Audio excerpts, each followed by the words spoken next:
Good morning. Welcome to Time in His Word. I was looking through this morning in Genesis about Noah and the ark, and I read through it again and then again, and a few things caught my eye. In Genesis, the 6th chapter, verse 6, it says, "The Lord was sorry that he had made man on earth, and he was grieved in his heart. The Lord said, I will blot out man whom I have created from the face of the land, from man to animals to creeping things to birds of the sky, for I am sorry that I have made man. But Noah found favor in the eyes of the Lord." I was looking at that and I was thinking, I wonder how God views the world of today. In that we see society is pressing so hard to try and tell us things that we know that are wrong, both morally and just against nature. They're trying to tell us that we're wrong, that that's right.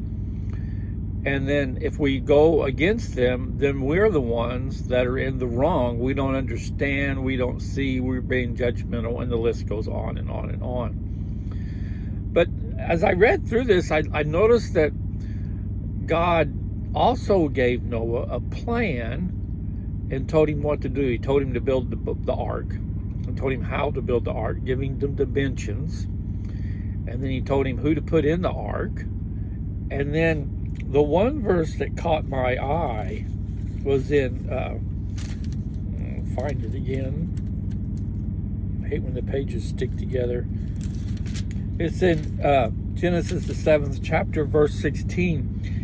So before all this, Noah gets the ark built, he gets the animals in there, and he's all ready to go, but then the door is still open. And in Genesis 7, verse 16, it says, "Those that entered, male and female of all flesh, entered as God had commanded them, and the Lord closed it behind him." So the Lord closed the door. Now they're locked in. They can't get out because they didn't close the door. God closed the door. And I was kind of thinking about, how does that relate to us in our daily lives?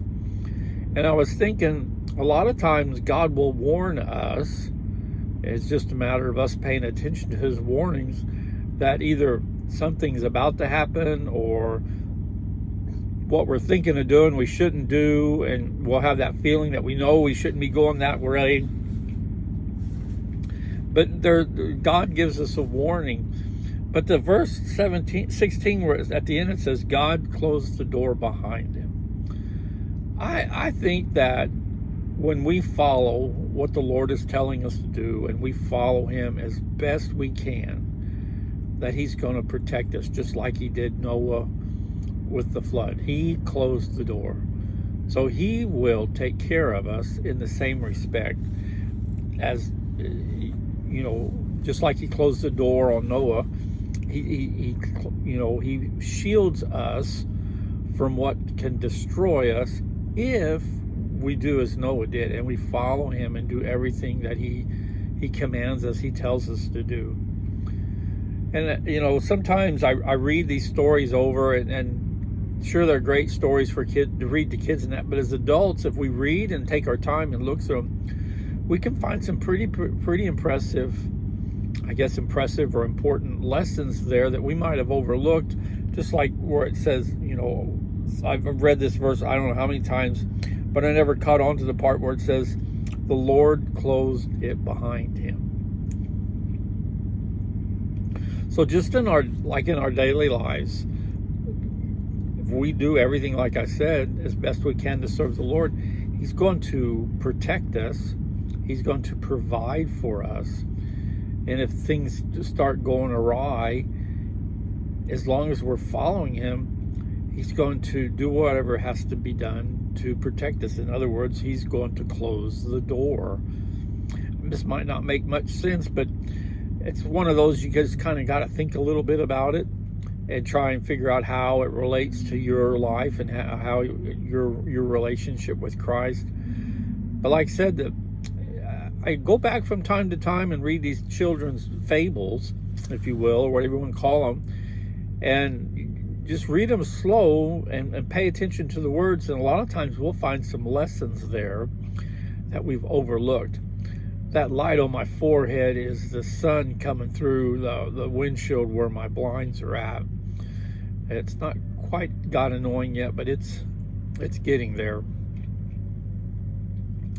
So as you go through the day, just think about that. Pick out a favorite child Bible story of yours and read through it real slow. Read the words really slow, verse by verse. And I bet you, just like I found this morning, you can find something there that will impact you one way or the other that you never noticed, or just skip through it real quick because you thought, wow, that verse isn't really all that important. But they're all important in one way or the other.